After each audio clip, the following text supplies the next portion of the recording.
Good afternoon. Hope everyone's doing well. Just start off by recapping the Southern Miss game. Thought it was a great win over a quality in-state opponent. Excited to be 1-0 this week, 2-0 overall, and cracking the coaches poll for the first time this year at number 23. Certainly want to thank our fans for their support this weekend, braving the conditions and providing one of the greatest atmospheres in all of college football. So that was awesome to be home at Davis Wade for the first time. Thought our guys fought through some adversity. Thought we didn't flinch and found a way to win. I think that speaks a lot to our current culture, our leadership, and the chemistry of our team, and I really like the direction that's heading this season. I thought we had a lot of young guys gain some valuable experience. By my count, there were 12 first-year players, 9 of whom were true freshmen, with notable performances by Garrett Schrader, Lee Witherspoon, and Martin Emerson. And at one point during the game, for a majority of the fourth quarter, I think, 3 of the 11 players on the offensive side of the ball were true freshmen, with Garrett, Lee, and then Charles Cross playing left tackle. I also think that's a good sign, for our you had 6 in-state kids that are true freshmen with the ability to get on the field. What can happen when you stay home and decide to play for State University? You have an opportunity to get on the field right away. Reiterate what a great job was by our strength and conditioning training staff and sports nutrition staff throughout the week, really focusing on our hydration, our nutrition, and not just on Saturday morning, because at that point it's you got to be doing that all week. And I thought our staff did a really nice job there. For performance indicators, won the explosive play battle 12-9, won the turnover battle 0 for us, 3 for them. Red zone battle, 3 of 4 red zone touchdowns for us. They didn't score in their only trip in the red zone. Third down percentage, we won 33% to 22%, 33%. We got to do a better job there offensively. Drive start battle, it was 40-yard line for us, 20-yard line for them, and then we lost the penalty battle 2-1. Our players of the week and our scouts of the week on offense, back-to-back, Kylan Hill, another local in-state product, decided to stay home and play for State University, doing a great job there. The offensive scout was Robert Rivers. Defensively, Marquise Spencer, another in-state guy, was our defensive player of the week. Willie Gay was our scout team player of the week, did a great job, another in-state guy. And then Javonte Payton was our special team. Javonte Payton, long A, Payton was our scout team, or was our special teams player of the week, and Saman Anderson was our scout team special teams player of the week. Student athletes of the week were Isaiah Zuber and Fred Peters. Just some notable stats that Bill dug up here. Darryl Williams was named the SEC Co-Offensive Lineman of the Week, second honor of his career, and it's the 4th by Mississippi State offensive lineman since the start of last season. In terms of turnover margin, we're 4th in the nation right now and 1st in the SEC at +5. I've already forced 7 turnovers this season, which was a major point of emphasis for us on that side of the ball. And I've had 18 consecutive games with a takeaway, which is the second longest streak in the country. From a penalty perspective, I know that was a little bit of a deal for us last year. Early on in the season, I think we got it cleaned up a little bit as it went along. But right now, we're the least penalized team in the SEC and 8th in the nation. Another point of emphasis for us entering the season was the efficiency and explosiveness of our pass game. Right now, we're 164.3 through 2 games, the best through the first 2 games of the season since 2014. As a team, we have completed 70.6% of our passes. That's the best through the first 2 games of a season since 2001. And Kylan Hill leads all Power 5 players in rushing with 160 yards per game. So that's everything for Southern Miss. Once again, excited about that game. And then moving on to Kansas State. Big-time non-conference Power 5 game in Davis Wade Stadium this weekend. I need everybody to come out again in full force and support us for an 11 a.m. kickoff. The first time a non-conference Power 5 team visits Davis Wade since Georgia Tech in 2009. It's also the first time we will host a Big 12 opponent at the time of the meeting in Davis Wade Stadium since Oklahoma State in 1999, and only the 5th time since 2000 that a non-conference Power 5 opponent comes to Davis Wade Stadium, and just the 4th meeting between Mississippi State and Kansas State, and the 1st in Starkville since 1974. Their head coach, Chris Kleiman, is one of the best coaches in the country at any level, and I think his record indicates that, and certainly I won't say took a similar path, but really did a great job at the FCS level. His overall coaching record is 74-13 all time, 2-0 at Kansas State. Like I said, rose up through the FCS ranks, hired at Kansas State after 5 years at North Dakota State. He was a 7-time national champion, 4 times as a head coach, tied for the most as a head coach in FCS history with Jim Tressel. Has the 3rd highest winning percentage among all active NCAA head football coaches, and he's won 23 straight games. So that's pretty impressive. At the FCS end of season banquet, when Chase Edmonds, our tailback at Fordham, won the Jerry Rice Award for National Freshman of the Year, I had a chance to meet Coach and talk to him. And as good of a football coach as he is, he's an unbelievable person. He's a great guy. So look forward to seeing him again. On offense, Courtney Messingham, their tight ends coach, is the coordinator. It'll be a little bit of a different attack. I won't say non-traditional, I guess. Traditional, non-traditional, now that not many people are running kind of two. So they're 21, 22, and 12 personnel. They're leading the nation in rushing yards this season, averaging 50 a game through 2, rushing for 347 and passing for 200. The quarterback's number 10, Skyler Thompson, has 363 yards passing and 3 touchdowns. Very smart, very efficient, very accurate. 2 running backs, both transfers, James Gilbert from Ball State and then Jordan Brown, a graduate transfer from North Carolina. They kind of pace that very potent rushing attack. One of the leading receivers, Malik Knowles, 125 yards, 2 touchdowns on the season. Very fast, crisp route runner, and very reliable hands. The defense coordinator, Scotty Hazelton, he's a linebackers coach. They're a base four-down team. Play a lot of mixture of 1 and 2 high coverages and really do a great job getting after the passer on 3rd down. Very highly ranked through 2 games, 8th in the country in total defense, giving up only 7 points per game. On the D-line, number 99, Trey Dyshon, honorable mention All Big 12 last year, and once again comes back. He does a great job anchoring down, holding the point, and causing disruption in the middle. Number 5, the Will linebacker, Daquan Patton, 70 tackles and 18, which led the team. And on the back end, A.J. Parker had 53 tackles, 2 interceptions, 8 pass breakups last year, and has 1 interception so far this year.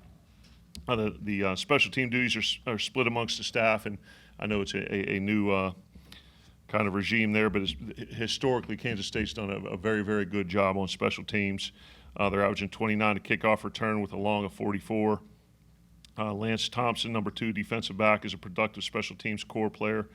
3 tackles inside the 25 on kickoff, and then Malik Knowles on kickoff return has 1 return for 27 yards. So once again, it's going to come down to how well we prepare, what type of effort we give, and what's our execution level against a great, a very good Power 5 game at Davis Wade Stadium. And we have to continue to take it one at a time, have great singleness of purpose, and have a great week of practice, which I think we're going to do. And excited for this thing to kick off at 11 on Saturday. Any questions? Coach Tommy left the game in the second quarter. Did not return. What is his status for this week? Yeah, he's still day to day. He come through yesterday, got treatment. He's going to get some more today. It's the player's off day, but we're going to see where it goes as the week progresses. If at this time last week you would ask me about Darryl Williams, I would have said that he wasn't going to play, that he was out, but he progressed pretty quickly. So we're going to see where it goes with Tommy and how he progresses during the week. So I don't want to rule him out completely, and we'll just see how it goes. Joe, you mentioned 21 and 22 they run. But Personnel, yep. What do you think the biggest difference is from a Kleinman coach team compared to facing Coach Schneider at Kansas State?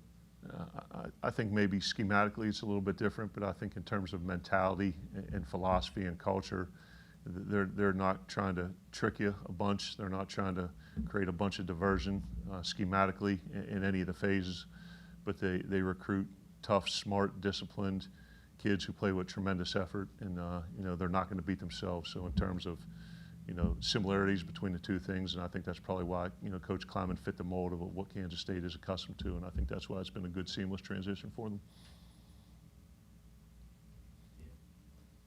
Coach Martin Emerson, you mentioned earlier, got the interception last week, and between him and Jerry and Jones, made some plays at least through camp and all that. What have you seen from that group? And I guess Brian Cole was saying that he calls them Thing 1 and Thing 2. What have you seen? He called them that? Yeah, that's pretty good. Yeah, what have you seen from those two, just as youngsters? A lot of talent, very eager and very competitive, and I think when you combine those things, that it's very important to J-Dub and Martin to be good at football. and I don't want to sound overly simplistic with it, but they like Garrett, I mentioned after the game, they do not lack confidence. They believe they can play at this level, and they've earned a right through how they performed in camp and at the early part of the season. So, I think the sky's the limit for both those guys. We got to coach Martin up a little bit on his ball security after the interception, but they're going to have a very good season, and the future for those guys is very bright as well. Couple questions, Coach. Besides Tommy, any other injury concerns going into the weekend? Yeah, I mean, just normal bumps and bruises. I don't think there's anyone, we mentioned last week, like Darian Parker is a guy that, with a lower body that we probably won't see this week, but everyone else is pretty much bumps and bruises. Obviously, it's still early and you hadn't gotten into SEC play yet, but just anything you can put your finger on with the changing of the offense and the success you've had this year compared to last year, or anything sticking out to you that you've seen? I'd just say we've improved in the areas that we needed to improve the most, and I don't think we're rushing the ball any differently. But kind of all the things I talked about in the offseason and leading up to the first game about if we pass the ball better, it will help both phases. And the better we pass the ball, the more carries that we can give to the running back, and efficiency and explosiveness in the pass game and spreading the ball around. And I think you're seeing probably some of the same things that we did in the run game last year from a production standpoint, but more carries in a very specific manner to go to the running back and take them away from the quarterback. So that's one thing, and I think we're seeing, we're doing a better job throwing the ball. We're doing a better job protecting. We're doing a better job getting open, and when they are open, we're doing a better job throwing it accurately, and it's allowing us to be pretty balanced. Last year, about two-thirds of the way through the season, you made a comment about you felt like you had lost your identity as a play caller. 2 games in now, how do you feel about yourself as a play caller? Yeah, I think I lost it and found it, and I think that was probably prior to the Texas A&M game after LSU that I said that, and I think we got it back a little bit for Texas A&M, and I think we hit a little bit of stride. Obviously not against Alabama, but when you have confidence on every call that's on the sheet that you can call it and something positive is going to happen, I think that allows you to maintain that level of aggressiveness. And right now as it stands with us going through 2 games, you feel just as comfortable with calling one of the pass plays as you do, calling a run play, and that always wasn't the case last year. And now with what we're doing and how we're executing in that phase of the game, it allows you to be more aggressive because of the confidence level you have in the play being successful.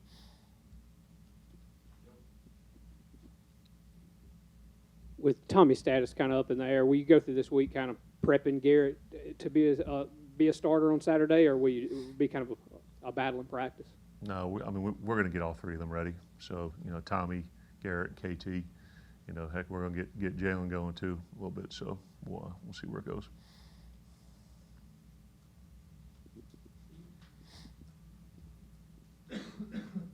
You have an unusual situation having Isaiah Zuber here, a guy that knows the Kansas State roster pretty well. Obviously, schematically, things have changed a lot. So what, if any, information can you kind of gain, maybe personnel-wise, about what the Wildcats will have? Him? Yeah, like any other time you have a guy on the team that's familiar with an opponent. So I'm sure some of the guys will talk to him and kind of pick his brain on maybe some specific skills or tendencies or what can you find. But we're gonna let him concentrate on his assignment and his execution, and we'll continue game plan, and that's kind of where we are with that.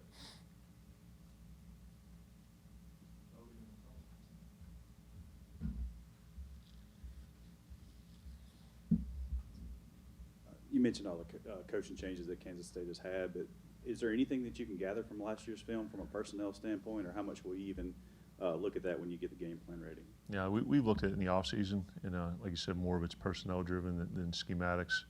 But I know they returned a good number of starters on the defensive side of the ball, so they're showing up again on film through the first 2 games, and same on offense. So, they've changed what they're doing schematically, so it would be more of a personnel-driven comparison.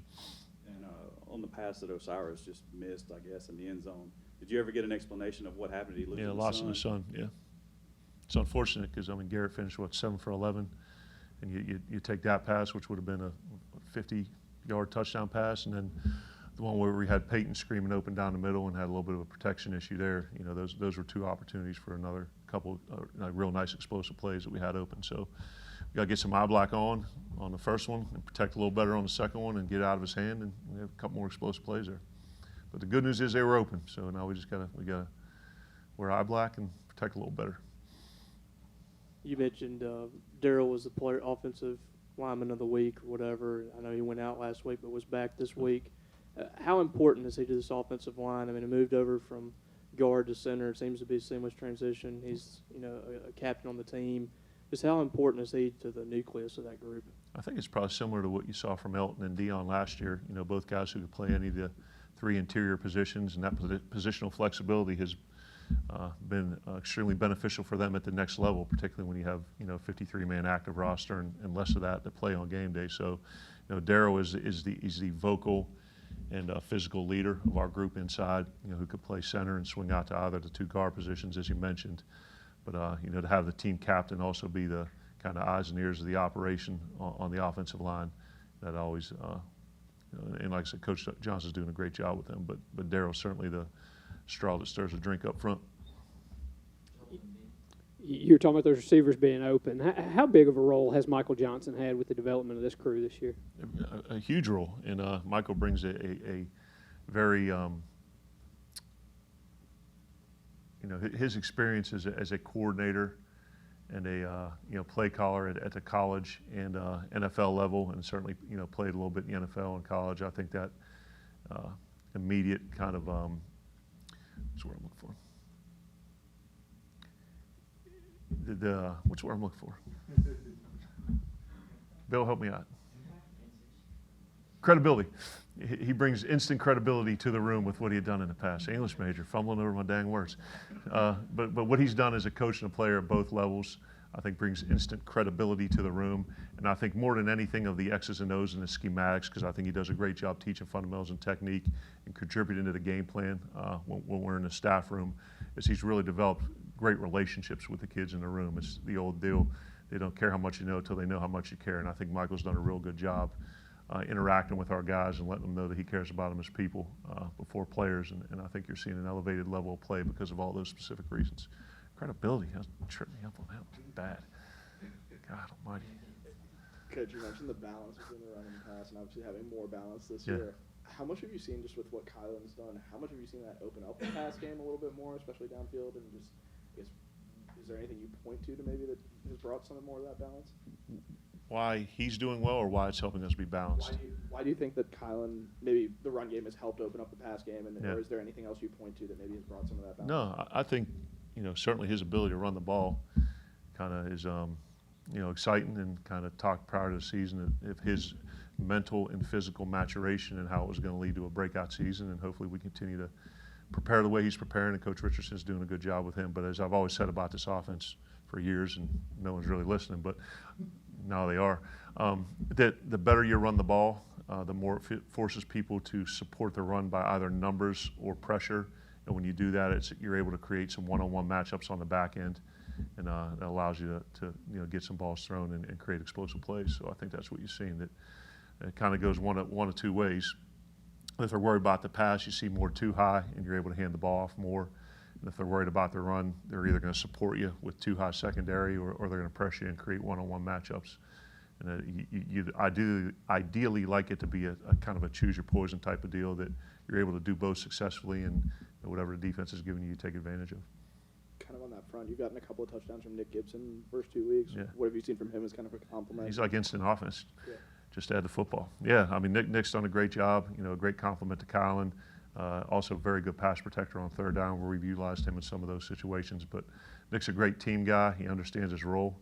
You know, wants to be a part of it, and he's going to be. And you know, he's just a guy where we continue to give him opportunities and continues to produce. So between he and Kylan, like I said, it's a great 1-2 punch.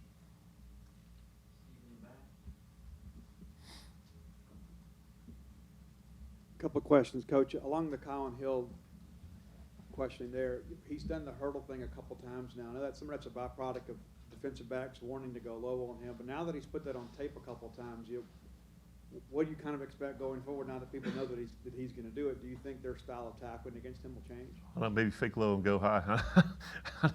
I don't know. I wouldn't recommend that either, because the problem with going high is he's built like a tank, and if you decide to tackle him above the waist, there's a pretty good chance you may get trucked. You know what I mean? So it's, what are you going to do to get him on the ground? So what button is it? His hurdle? Is that R1, L1? Oh, triangle? Okay, I've lost my touch a little bit. So he'll continue to hit the triangle button and hurdle him, and then whatever the truck stick one is, what's that? See, Brian knows. Yeah, maybe he'll do that one too. So we'll combine those. So he'll keep triangle button and then toggle. Maybe do a little bit of both. Second question, Coach. Dante Jones has kind of emerged as a real threat in the tight ends group from a passing standpoint. What has he done to kind of emerge as that guy? Yeah, I don't.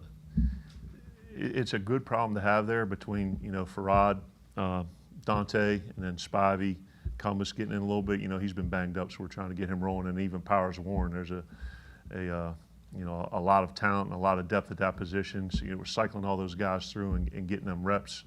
And we've talked about just making sure that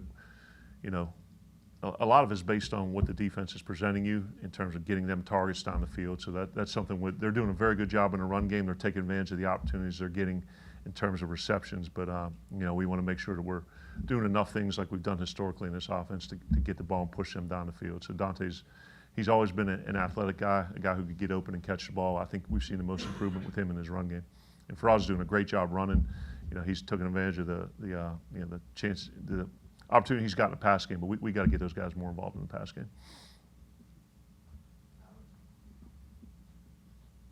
Couple questions about the quarterbacks. Is there any play that you saw Tommy get injured, or was it just some fluky thing that happened over the course of the game? That 3-and-out drive, I think it was 3 straight passes.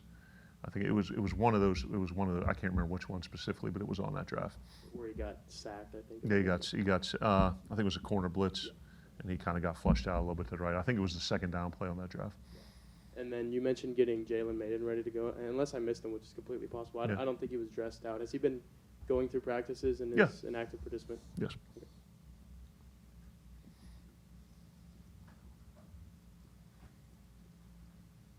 All offseason, you talked about the focus of creating turnovers and getting the ball back, but obviously the success through 2 weeks.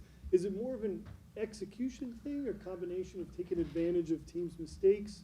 What has maybe been some of the things that stand out to you at this point in terms of creating those turnovers?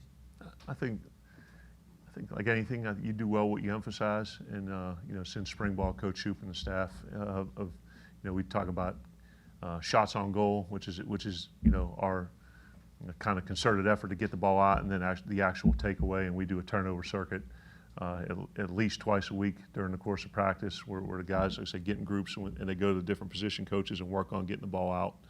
I think Tyler asked a question. We talked about at the press conference after the game that the fabric of this defense is woven differently. You know what I mean? Where you lose some of those key components who are, I use the term erasers, where you can make a call and they're going to make it right, even maybe if it wasn't the right call.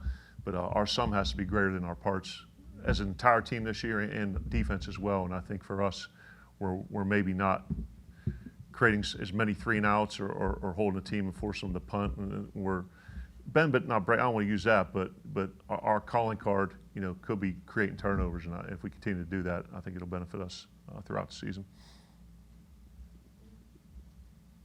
I guess it's kind of like a weekly programming note, but anything on Kareem Walker or Alan Love waiver-wise?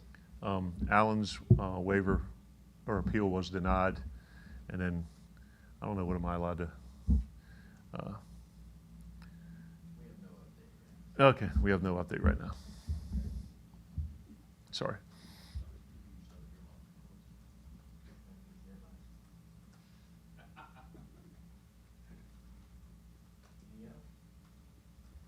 Is that everything?